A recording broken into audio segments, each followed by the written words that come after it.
Primera de Corintios, capítulo 29. Primera de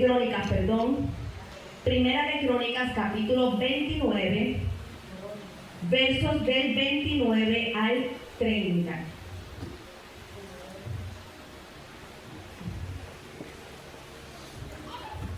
Y el verso clave dice, la palabra del Señor es bendita, y los hechos del rey David. Mira, amados, si vamos a hablar del espíritu de poder, del dunamis de Dios, no se puede hacer sin hablar de David. Primera de Crónicas, capítulo 29, versos del 29 al 30. Primera de Crónicas 29, versos del 29 al 30. Santo Dios. Yo quiero que hoy usted vea a través de un poquito de la vida de David, de lo que el rey David, y antes de ser rey, ¿verdad? Que él fue un pastor de ovejas, cómo el espíritu de poder obró en la vida de David. Es el mejor ejemplo en la Biblia para poder expresar o ilustrar cómo el poder, el espíritu de poder se puede manifestar sobre una persona y en la persona. Y dice la palabra, y los hechos del rey David, primeros y postreros, están escritos en el libro de las crónicas de Samuel Vidente, en las crónicas del profeta Natán y en las crónicas de Gad Vidente, con todo lo relativo a su reino y su poder, y los tiempos que pasaron sobre él y sobre Israel y sobre todos los reinos de aquella tierra. Así que estos libros de los profetas, en estos libros de los profetas es donde se narra gran parte de la historia del rey David y de otros reyes más. Era habitual, era normal que en esos tiempos los reyes tomaran registro, ellos llevaran como una bitácora de sus victorias, de las tierras que conquistaban. Eso era parte de lo que ellos hacían en su reino, y todos esos rollos estaban guardados. Y muchos profetas, algunos de los grandes profetas de Dios, tuvieron participación en esto. Ellos también recopilaban registros y hacían algo muy, muy importante y muy interesante, y es lo que nosotros tenemos hoy para guiarnos en la palabra. Ellos aportaban a esas historias que ellos estaban viendo que ocurrían, pero le daban su perspectiva bíblica. Por ejemplo, si el rey David se fue a vivir a la ciudad de los filisteos y allá se congració con el rey Aquis, allí los profetas, Samuel podía decir, mira, pues esto está pasando porque el Señor me mostró que es que tiene esto y necesita a David en esta posición estratégica. Entonces esas recopilaciones se encuentran, por ejemplo, secciones de todo eso que pasó en los libros de Jeremías y de Isaías, ¿verdad? Que ellos hacen narraciones históricas proféticas. ¿Por qué? Porque estos son los profetas, los que estaban escribiendo desde su perspectiva profética, desde su perspectiva bíblica. Amén. Entonces, los libros de Reyes y Crónicas, como que estamos usando hoy, hacen referencia a esas historias y lo que hacen es que dan apoyo a algunos huecos que se puedan quedar en esos libros de los profetas. Porque ellos contaban, recuerden, lo que ellos recibían de Dios, las profecías que ellos veían, lo que ellos veían que estaba pasando, pero desde su perspectiva divina, porque ellos eran los recipientes del Espíritu Santo. Entonces ellos contaban todo y lo escribían para que quedara como el Señor les decía que quedara registrado. Pero entonces, en los Reyes y Crónicas, pues se cuenta entonces la historia más a fondo, más en detalle, para que esos huequitos que se puedan quedar nosotros los tengamos. Incluso en los libros apócrifos también hay historias de que no están en la Biblia, ¿verdad?, regular, que también tienen muchas historias de lo que ocurrió en aquel tiempo. Vamos a Primera de Samuel, empezando a hablar de David, cuando recuerdan que él ni siquiera era un pastor de ovejas, él cuidaba las ovejas de su papá. Y eso está en Primera de Samuel, capítulo 17. Primera de Samuel. Samuel, capítulo 17, versos del 34 al 37. Usted sabe que conmigo va a leer mucha Biblia. Yo les recomiendo que si quieren los anoten y los escuchen porque pues vamos a estar de verso en verso. Está bien, pero ¿qué capítulo? Primera de Samuel 17, capítulo 17, versos del 34 al 37. Quiero que se pongan en esa escena cuando está el filisteo, está Goliat fanfarroneando que va a venir contra el pueblo de Dios y viene David a presentarse al rey Saúl para decir, pero ven acá, yo puedo derribar a ese gigante. O sea, miren cómo David se presenta ante Saúl para que le permita pelear. Él le dice, tu siervo era pastor de las ovejas de su padre. Y cuando venía un león o un oso y tomaba algún cordero de la manada, salía yo tras él. Fíjense lo que le está diciendo, yo salía tras él y lo hería y lo libraba de su boca. Y si se levantaba contra mí, yo le echaba mano de la quijada y lo hería y lo mataba. Fuese león, fuese oso, tu siervo lo mataba. Un hombre se presenta con ese resumen frente a alguien y uno dice, a este no lo tumba nadie. Pero miren, cuando yo leía eso y decía, David se la ha hecho. David se la ha hecho. Sí, se la ha hecho, pero mira cómo él arregla la cosa. Mira cómo él arregla la cosa en el verso 37, en el verso siguiente. Y David le dijo al rey Saúl, Jehová, que me ha librado de las garras del león y de las garras del oso, él también me librará de la mano de este filisteo. 2 veces dijo en el verso anterior yo, y 2 veces aquí dijo Jehová. Jehová que me ha librado, él también me librará de la mano de este filisteo. El espíritu de poder estaba actuando cuando David estaba pastoreando las ovejas y venían esos osos y venían esos animales, ¿verdad? Ese león a coger las ovejas de la manada. El espíritu de poder estaba actuando a favor de David. El espíritu de poder estaba allí y estaba obrando a favor de David. Por eso es que él dice, Jehová me ha librado. Jehová me ha librado. Ahí está el poder de Dios, el dunamis de Dios actuando a favor de él, librándonos, ¿verdad?, de eso. Si vamos a Primera de Samuel 27, a Primera de Samuel 27, capítulo, verso 1, perdón.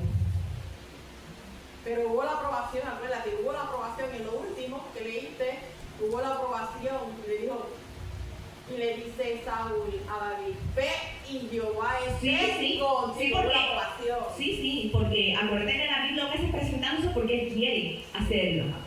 Y él pregunta a mí, ¿qué es lo que van a darle al hombre que venza? Nadie le decía. Al final le dice, mira, van a hacer tal cosa. Pero a él lo trataban como un pastorcito que no tenía fuerza, un pastorcito que no iba a poder. Pero él sabía, él había vivido, él había experimentado lo que era el poder de Dios. Esa es la diferencia de una persona que no tiene activo el poder de Dios en su vida, que no lo ha podido ver manifestado. O los otros que estaban allí no habían experimentado eso. Él sabía que era sobrenatural, que él pudiera matar un oso, que él pudiera matar un león con la quijada. Él decía, que eso no soy yo, eso lo hace Jehová. Por eso que en el versículo 37 no rectifica y dice, espérate, ¿sabes lo que pasa? Porque él dice, no, yo diciéndole que soy yo no voy a convencer a este rey. Yo me imagino él viendo a la cara de Saúl cómo se desfiguraba y le dice, espérate, porque es que el mismo Jehová que me libraba del oso, que me libraba del león, es el que me va a librar de ese incircunciso. Saúl sabía quién era Jehová. Saúl conocía quién era Jehová. ¿Por qué? Porque David vivía en la fe. David vivía bajo el poder del Espíritu Santo. Él no solo vivía bajo acuérdense que el Espíritu Santo, estamos enseñándole que tiene la parte consoladora, que tiene la parte intercesora, que tiene la función de enseñarnos lo que no sabemos y recordarnos lo que Jesús enseñó. pero hay una parte del Espíritu Santo que es el poder, que es el dunamis, y eso no actúa en cualquier persona. Por eso es que eso hay que ir a la presencia de Dios y llegar a los lugares celestiales para que ese espíritu de poder pueda actuar en nosotros y a favor de nosotros. Es clamando. ¿Ven? Es con el aceite fresco. Entonces, 1 de Samuel capítulo 27, verso 1. Dice, acuérdense que David, Saúl le coge celos a David, ¿verdad que sí? Porque empezaron a cantarle a Saúl vence a sus miles y David a sus 10,000. Empezó ese celo, ¿verdad? Entre Saúl y David empieza a huir. Entonces David dice aquí en 1 de Samuel 27, algún día Saúl me va a atrapar. Lo mejor que puedo hacer es escapar y vivir entre los filisteos. David cogió para el pueblo enemigo. Entonces ahí el rey Aquís lo acoge. Miren esto, David se va a vivir al pueblo enemigo, con los cananeos, con Aquís, con el rey de los cananeos. Y ese rey, ¿usted sabe lo que hace? David le dice, mira, ya yo me cansé de vivir aquí en la ciudad real contigo, pasa el tiempo, pasa 1 año y 4 meses. David está viviendo con ellos ahí y le dice, ¿sabes qué, rey Aquís? Ya yo no quiero estar aquí en la ciudad real, dame una montaña, dame unos campitos por allá. Y el rey Aquís le dice, te voy a dar la ciudad de Siclag. Y él le da la ciudad de Siclag. ¿Saben por qué? Porque cuando el espíritu de poder, el dunamis de Dios está sobre ti, el Señor va a hacer que tú veas en gracia aún en la tierra de tus enemigos, aún en el territorio enemigo, aún con tus enemigos, aún con los que te maldicen. El espíritu de poder es quien hace esa obra. Cuando usted ve que se está levantando contra usted y no pueden, esa es la manifestación del espíritu de poder. No tiene nada que ver con nosotros, amado. Es importante que usted entienda esto. David lo entendía muy bien. No podemos, mire, y esto es algo que es un hilo tan fino, porque cuando las personas son llenas de la unción de Dios, cualquier cosa que el Señor permita que ocurra a través de ellos como vasos, ellos lo toman como que, y he hablado con personas que me lo han dicho así. Me han dicho, yo tengo muchos dones, yo hago esto y esto. Y yo dije, Dios mío, no menciono a Dios ni una sola vez. Estuve una vez en una reunión de pastores y había hace varios años, había un pastor profeta en el tiempo y ocurrió ahí un milagro. Ahí ocurrió un milagro visible y yo vi una pierna extenderse, vi un paralítico levantarse. Se vieron milagros en ese lugar. Era un lugar solamente para pastores y líderes. Y el hombre dijo, esto que pasó aquí no tiene que ver nada con Dios. Esto que ustedes acaban de ver no tiene que ver con Dios. Tiene que ver con lo que yo tengo, con el poder que Dios ya me dio a mí. Yo no tengo ni que llamarlo a él porque esto pasa por lo que yo tengo. El pastor que venía conmigo, pastor muy reconocido, un pastor que es de Dios, y la mitad de los que estaban ahí se fueron. Nos fuimos. ¿Por qué? Porque es imposible que algo ocurra y dejes a Dios fuera de la ecuación. Por eso dice la palabra que van a venir falsos profetas que van a confundir hasta los escogidos. Entonces estas cosas hay que hablarlas. Porque el espíritu de poder te puede hacer caer en la vanagloria. El espíritu de poder hay que saber usarlo cuando estás en el éxito y cuando estás en el aparente fracaso. David lo supo hacer de esas dos formas. Él supo cómo vivir en el éxito y supo cómo vivir en el fracaso con el espíritu de poder.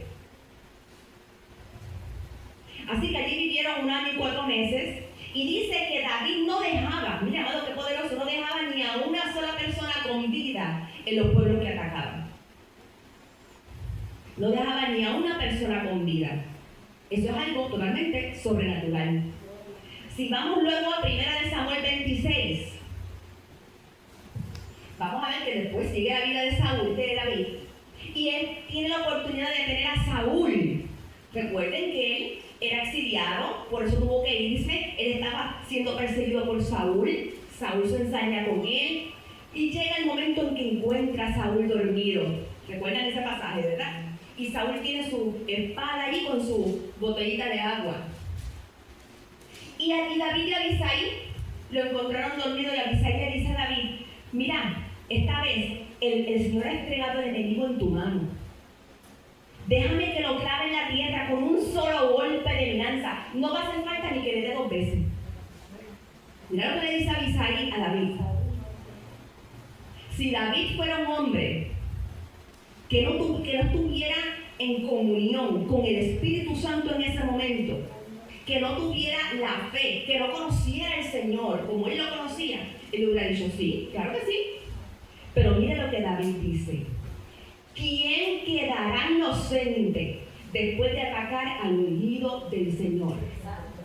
El Señor me libre de matar al que él ha ungido. ¿Usted sabe por qué él hizo eso? Porque aquí hay un principio bien grande que el Señor nos está enseñando. Que el espíritu de poder no es para atacar a otra persona.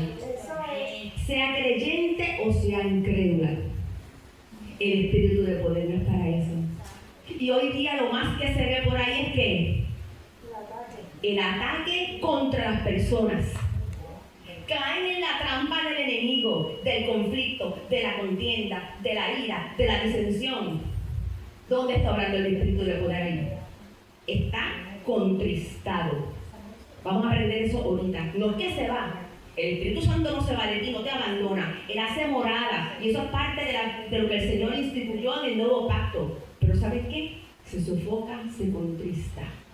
Y entonces hay que tener un arrepentimiento, hay que hacer ciertas cosas para que el Espíritu Santo vuelva a manifestarse en tu vida. El espíritu de poder es para pelear, pero contra las huestes espirituales en los aires, en los lugares altos. ¿Cuántos saben que estamos en los lugares altos? Yo quiero que usted entienda, como pueblo de Dios, dónde nosotros estamos situados. Porque aquí en la tierra podemos estar viviendo el caos más grande. Podemos estar pasando la tormenta en la casa, podemos estar pasando la tormenta en el trabajo, podemos pasar la tormenta con los muchachos. Pero yo tengo que saber que yo no estoy en este caos, yo estoy en los lugares celestes. Entonces mi paz viene de Dios. Mi paz no viene de ningún hombre que me la puede dar, de ninguna otra persona que me la pueda dar a mí. Y tanto es así que Efesios capítulo 5 al 6 dice, Efesios capítulo 2, 5 al 6 dice, aún estando nosotros muertos en pecado, nos dio vida juntamente con Cristo.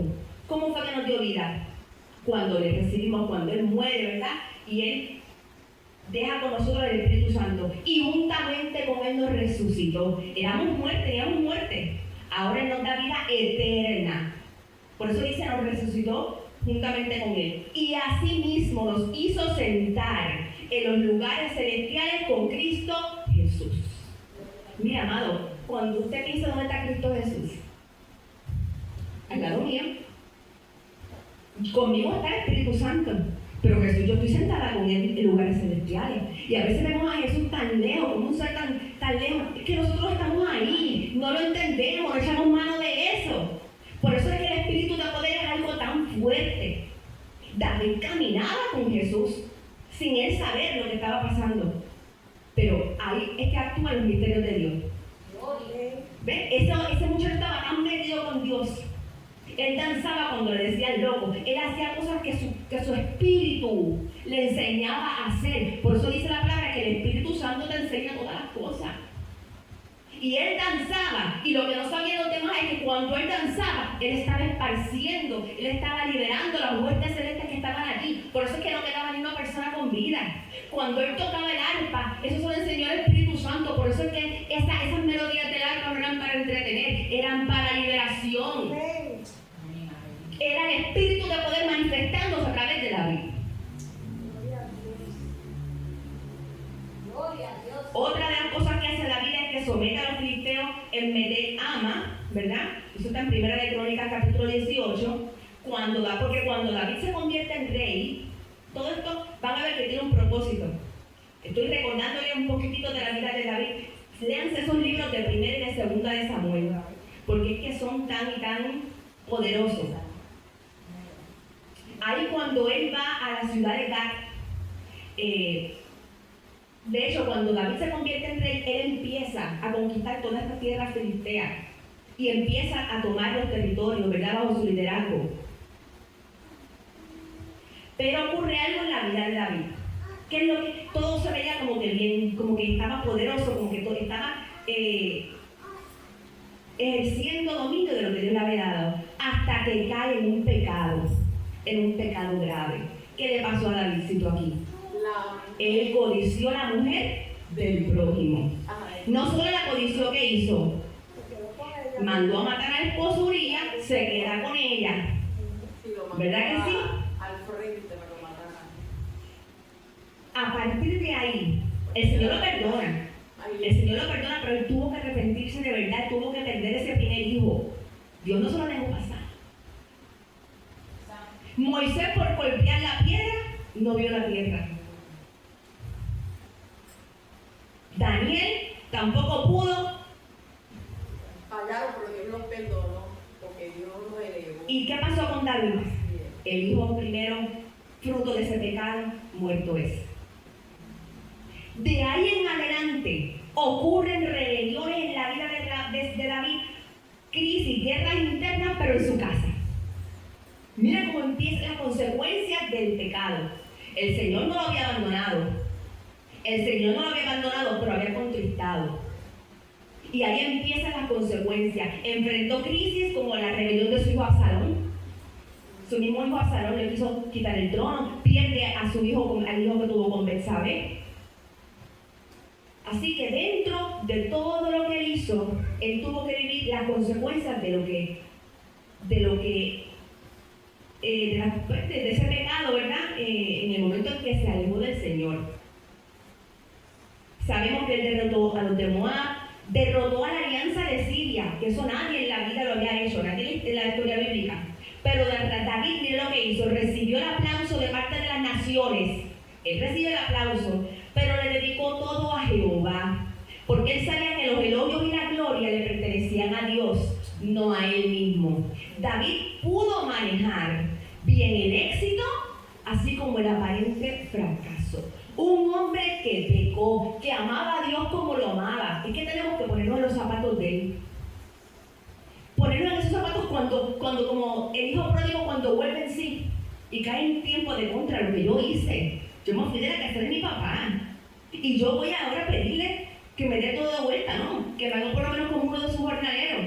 Porque llega un tiempo que estamos en el fango, pero cuando volvemos en sí, nos damos cuenta de que lo que hicimos fue grave. Y a David le pasó. Cuando David cae y dice, Dios mío, lo que yo hice. Si su hijo, es que, miren, le voy a decir algo. Y esto son cosas que a veces no entendemos. Pero Dios lo amó tanto que esa muerte de ese bebé fue por amor a David. Porque si no pasa eso, David no cae en tiempo de lo que le había hecho. Y todo lo que tenía que pasar a través del linaje de David, no iba a poder pasar. Entonces eso hizo que David se humillara, que David se arrepintiera, que David pidiera perdón. Se capacitara. Y ahí el espíritu de poder vuelve sobre David. Por eso él pudo vencer en las batallas que tuvo después. Y tú pudo derrotar esta alianza de Siria, pero en todo momento le dio la gloria a Dios. Ahora, ¿por qué hablé de la vida de David? Porque el espíritu de poder nos protege a nosotros de nuestros enemigos. Eso es una de las cosas que hace el espíritu de poder. Y la forma más fácil de ilustrar que yo encontré fue la vida de David. Cómo David luchaba contra lo que fuera y ahí estaba el Señor para rescatarlo, para defenderlo, ¿verdad? Dios destruye enemigos al preservar a su ungido. Y quisiera que alguien me busque el capítulo 21. Déjame ver si es de...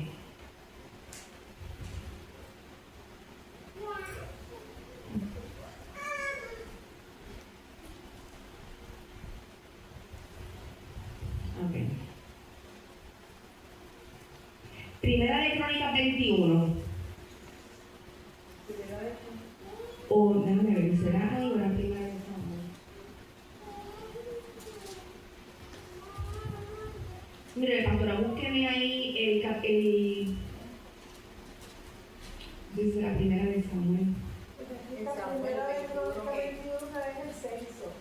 21 ¿qué? 21:15 al 17.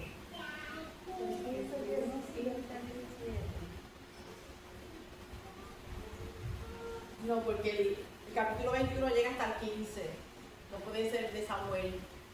Porque el de Samuel, el capítulo 21, llega hasta el 15. A menos que sea de Crónica. Primero Sí. de Crónicas 21, del 15 Dice al 17. dice, además Dios envió un ángel para destruir a Jerusalén. Sin embargo, en el momento que el ángel se disponía a destruir, el Señor desistió y le dijo al ángel de la muerte: detente, ya es suficiente.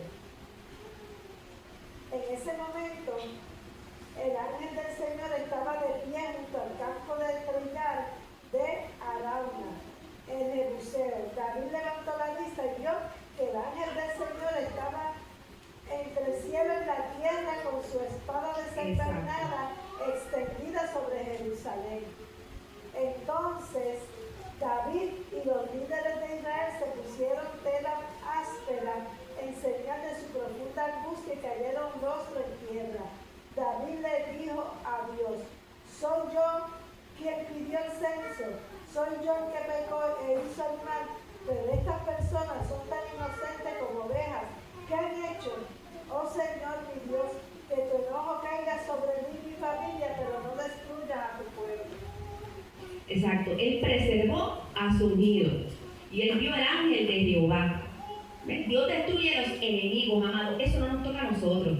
Eso no nos toca a nosotros. El espíritu de poder no es algo que podamos tener nosotros para decir: este que me está haciendo mal, yo le voy a echar esta maldición. ¿Sabe una cosa que a veces maldecimos sin decir la palabra maldición? Ajá. A veces decimos que la justicia de Dios caiga sobre esta persona y lo estamos haciendo con un deseo que el Señor conoce lo que estamos deseando por dentro.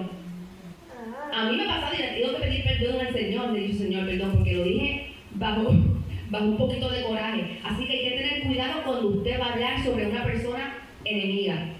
Dios destruye a los enemigos al honrar a sus siervos. ¿Sabe por qué? Porque cuando tus enemigos blasfeman contra ti, cuando tus enemigos te injurian y dicen falso testimonio contra ti, el Señor te honra. Eso lo hace el espíritu de poder, el dunamis de Dios.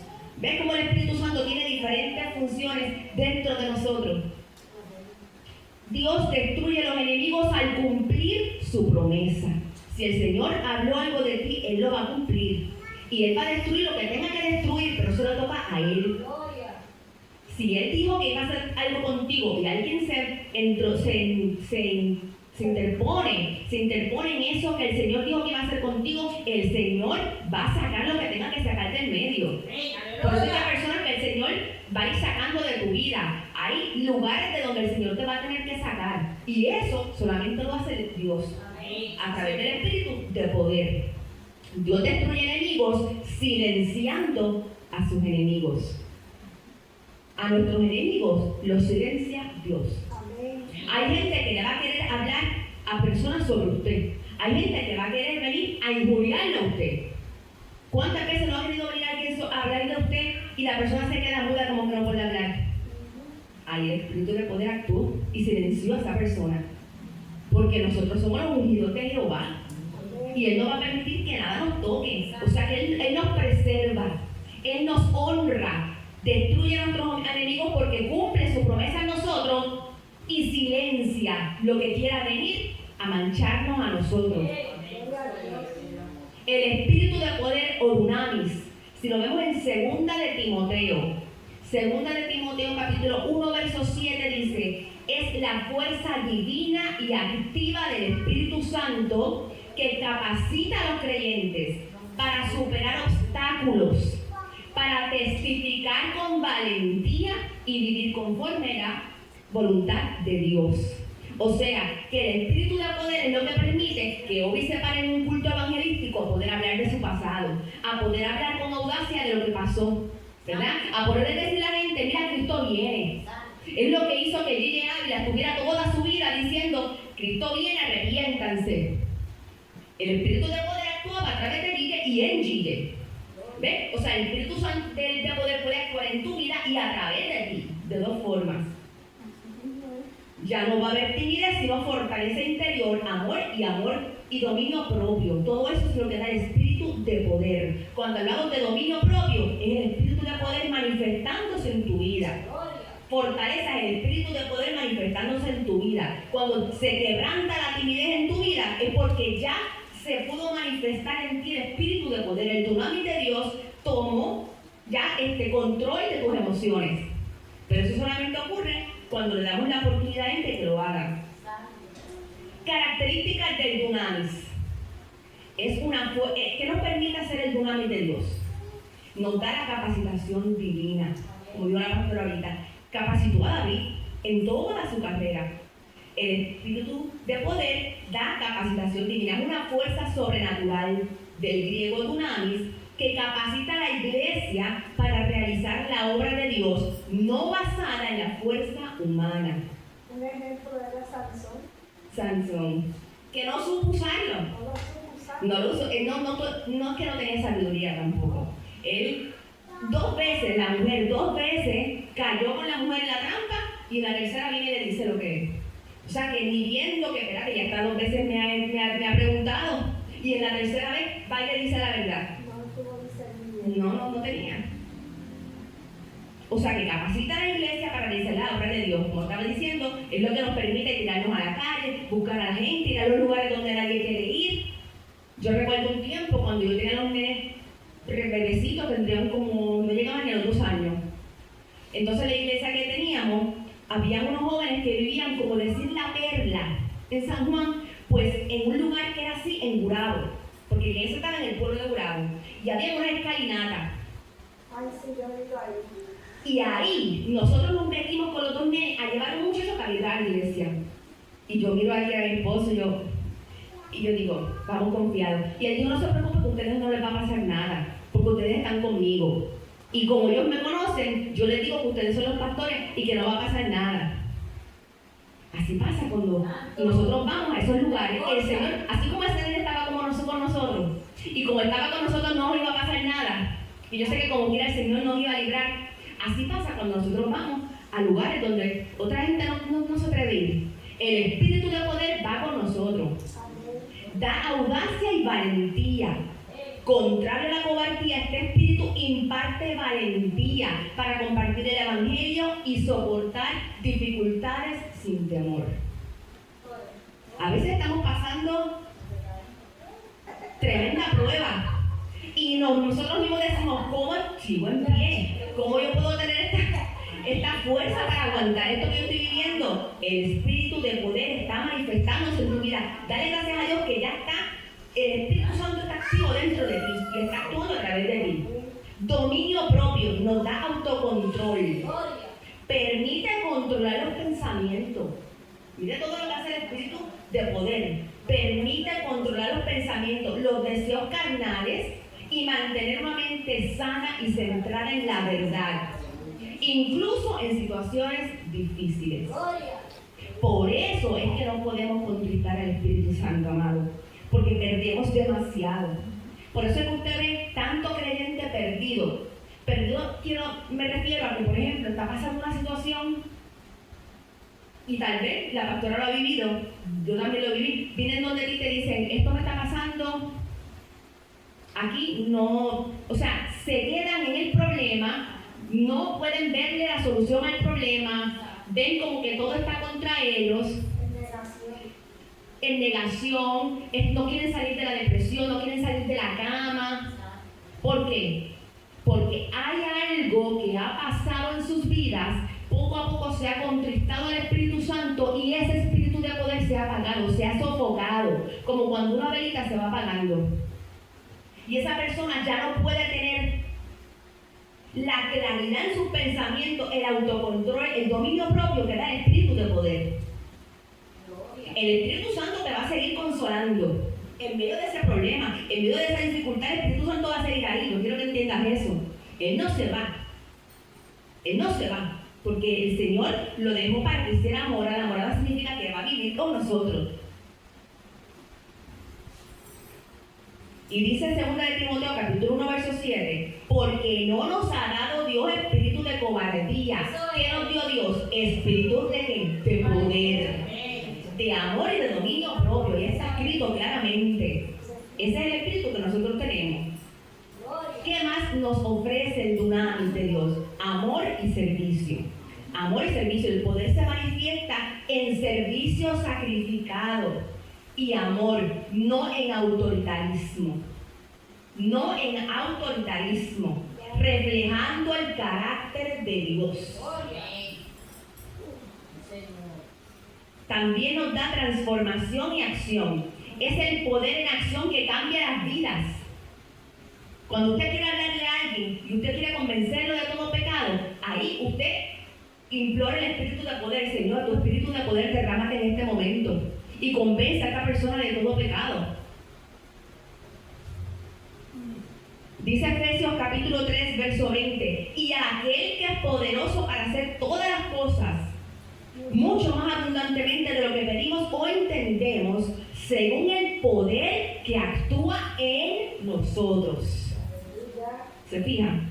Así que este espíritu transforma el carácter interior, llevando a la persona a vivir en una dependencia constante de la dirección de Dios. Te va a dar unas características que según vimos ahí, como si fuéramos David, muchos David: audacia, valentía, dominio, amor, servicio. Pero tenemos que estar buscando la constante dirección de Dios y vivir en santidad. Transforma el carácter llevando a la persona, es lo que va buscando, es que cada día seamos más dependientes de Él, cosa de que podamos vivir en santidad porque Él es santo. El Espíritu de Dios capacitó a David, ¿para qué? Para gobernar con valentía, con sabiduría y un corazón conforme a la voluntad divina, permitiéndole que Él pudo unificar a Israel. Él fue rey de Judá, pero Él pudo unificar a Israel, pudo vencer enemigos, pudo superar sus fallas personales. Eso hace el espíritu de poder en nosotros. Vamos a poder vencer la hueste celeste. Usted asegúrese que si usted tiene frente a usted una persona que está poseída, que está oprimida, usted asegúrese que usted tenga el Espíritu Santo bien activo y no lo tenga contristado antes de usted meterse a reprender un demonio. Porque la gente es, no, ahí voy yo. Mira, el demonio se va a reír de usted. Usted tenga presente que usted tiene que tener ese Espíritu Santo bien activo dentro de usted. Que usted vive en santidad, que usted vive conforme a la voluntad divina. Esto no es un juego, mi amado. Esto no es un juego. Yo he visto demonios salir y meterse en otra persona que está orando por ese demonio. Porque esto no es así. Esto es, mire, la liberación es un campo. La liberación, el espíritu de poder es lo que permite la liberación. Pero esto no es para, esto es para realmente las personas que se atrevan a tener este estilo de vida. Consagrada, santificada. Imagínate, el enemigo solamente se rinde ante quién, ante Dios. Imagínese lo que quiere decir eso. Que para poder caer cuando usted le diga algo, tiene que ver a usted, en usted, a Dios. Tiene que ver en usted la autoridad de Dios. Tiene el espíritu de poder que está ahí. Si quiero intercedo, pues interceder, porque algo que puede pasar. Ese mismo poder te permite a ti unificar a tu familia, gobernar tu vida, tu casa, tu ministerio con valentía. Dice 2 de Corintios capítulo 12, verso 9, y me ha dicho: bástate mi gracia, porque mi poder se perfecciona en la debilidad. Por eso él dice: diga el débil, fuerte soy. Y por eso él dice: bienaventurados los pobres de espíritu. Entonces se malinterpreta eso. Pobre de espíritu, una persona que es dependiente de Dios, que sabe que sin Dios no puede hacer nada. Eso es un pobre de espíritu. Por eso es que en la palabra dice que mientras más abajo estamos en la cruz, más arriba estamos sentados con Él en los lugares celestes. Este espíritu de poder, esta guía espiritual le dio la fuerza a David para liderar, para prepararse para la construcción del templo. Fíjense que él dejó todo preparado para su hijo Salomón, ¿verdad? Estableció un linaje monárquico. Y mire lo que él dijo una vez, en el Salmo 62:11. Una vez habló Dios, 2 veces he oído esto, que de Dios es el poder. Una vez habló Dios, 2 veces he oído esto, que de Dios es el poder. Esto no tiene que ver con nosotros somos vasos, el poder es de Dios. Cuando Obi se para a hablar, ¿verdad, Obi? Ahí está el Señor actuando a través de Obi, libertando todas esas voces que están escuchando. Y a lo mejor él no ve, y hay una persona en la casa que está arrodillada llorando por las palabras que Obi dijo. Porque cuánta gente tiene encuentros con el Señor porque escuchan una voz en un culto evangelístico. ¿Cuántas veces yo he estado triste, sentada en mi silloncito y escucho los cultos evangelísticos? Igual me los gozo. ¿Y sabes qué? Eso reanima. Todos necesitamos eso. Hay que hacer el culto evangelístico y salir de los mismos lugares, ir a otros sitios, ir cerca de las casas. Vamos a nuestros vecindarios y hagamos los cultos cerca de nuestras casas, porque saben que nuestros vecinos lo necesitan. Hay que hacer eso. ¿Cómo el Espíritu de Dios ayudó a David? Con valentía y liderazgo. El Espíritu le dio un valor excepcional para enfrentar gigantes, leones, osos. Moldeó su mente para liderar con inteligencia y firmeza. Por eso David no fue cualquier líder. Él lideró con inteligencia y con firmeza. Dice Primera de Crónicas 29:12. En tu mano, mira cómo él siempre resaltaba a Dios.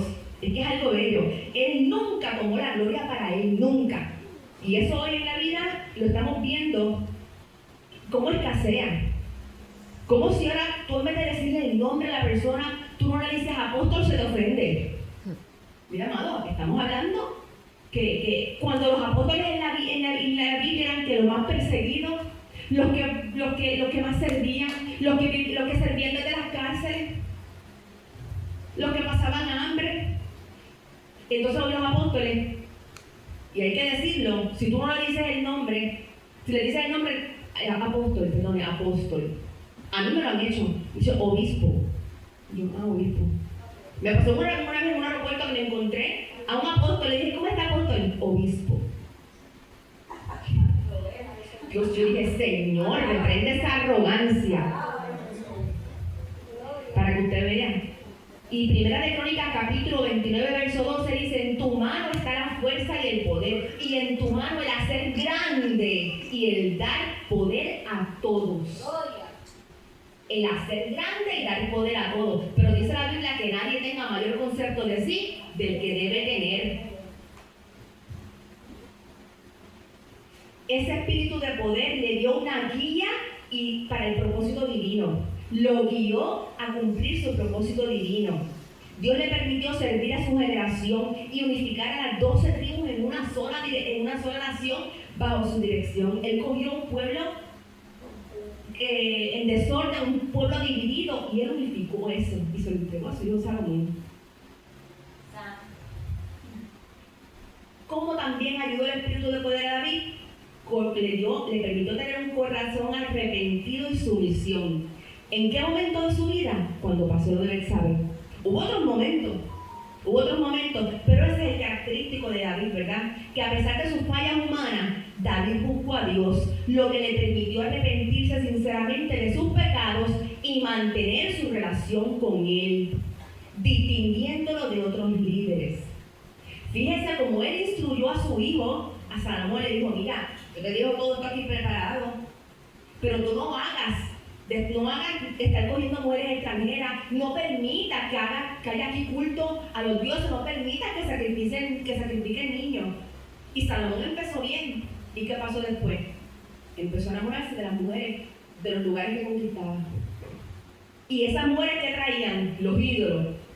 Y por el oído, ¿verdad? No, pero es que déjame traerme mi ídolo. Viene la otra también, déjame traerme mi ídolo, mira, ella tiene el de ella. Y así se convirtió el pueblo en idólatra otra vez. ¿Qué fue Salomón? Dice Romanos 1:16. Porque no me avergüenzo del Evangelio, porque es poder de Dios para salvación. ¿El Evangelio es qué? Poder de Dios para salvación. La salvación viene a través del poder de Dios, no es de lo que nosotros podamos hablar. Por eso dice la palabra en 1 Corintios 13, que de qué vale que yo hable lengua angélica y humana. Si no tengo amor, de nada sirve. Puede valerse un egoísta y no tiene amor en su corazón, no ama al prójimo como a sí mismo, porque por eso te dice amor propio, dominio propio, porque dentro del dominio propio viene el amor propio. Si tú no te amas a ti, tú no vas a poder amar a tu prójimo. Entonces, si un evangelista se para sin amar a su prójimo, a hablarle a otras personas, eso va a resonar. Eso va a resonar. Oye, en Cristo está la fe, la esperanza y el amor, pero la más de todas es el amor, así que tengan amor para todos. Le dio preparación y sabiduría. David preparó todo lo necesario para el templo, demostrando sometimiento a la voluntad de Dios. Él dijo en el Evangelio de Juan, capítulo 5, verso 30, esto lo dijo Jesús. Miren cómo Jesús habló. Yo no puedo hacer nada por iniciativa. El propio Jesús. Yo no puedo hacer nada por iniciativa mía. Como oigo, juzgo. Y mi juicio es justo porque no busco mi voluntad, sino la voluntad del que me envió. Así hablaba Jesús. Así hablaba Jesús. Yo no puedo hacer nada por mi iniciativa propia. Mira como él mismo decía, mi limitación es que yo dependo totalmente de mi padre. Mi padre está en mí, no en él. ¿Por qué? Porque Jesús era 100% Dios, 100% hombre. Ellos estaban unificados. Él decía, no es que yo haga algo por mí, es porque el pámpano no puede estar separado de la vid. Porque si el pámpano está separado de la vid, ¿qué pasa con el pámpano? Te puede durar 2 o 3 días, pero después se seca, porque no tiene de dónde absorber nutrientes. Eso es lo que él quiere decir ahí, Jesús. Yo vivo totalmente conectado a mi Padre. Lo que Él dice es lo que yo hago. Lo que oigo, eso juzgo. Y mi juicio es justo, porque Dios es un Dios justo. Y eso lo aprendimos en discipulados anteriores. El Espíritu de Dios también le dio a David un linaje real. Nosotros tenemos linaje real. Cuando fuimos hechos hijos de Dios, herederos con Cristo Jesús. Dios utilizó el reinado de David como cimiento para la promesa de un reino eterno, preparando el camino para el Mesías. Así que el Espíritu de Dios convirtió a David en un joven pastor y en un líder que dependía de la guía divina.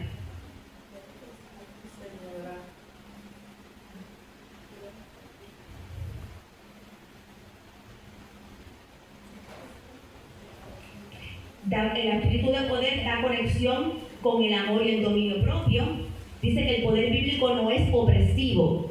El poder bíblico no es opresivo, se equilibra con amor y la autodisciplina, que es el buen juicio. El espíritu de poder se va a manifestar en tu vida, en la vida del creyente, a través de la guía del espíritu, la oración y la obediencia, fortaleciendo el testimonio cristiano. ¿Qué tenemos que hacer entonces para procurar ese espíritu de poder? Tener la guía del espíritu.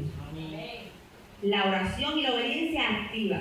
En resumen, es la fuerza interior que permite al cristiano mantenerse firme y actuar bajo la autoridad de Dios, incluyendo los momentos de prueba. Qué pena que no se puede ver, les hice una tablita donde contrasta cómo era el Espíritu Santo, el Espíritu de poder, cómo estaba distribuido en el Antiguo Testamento versus el Nuevo Testamento. Por ejemplo, la duración. ¿Cuánto duraba el Espíritu de poder en una persona?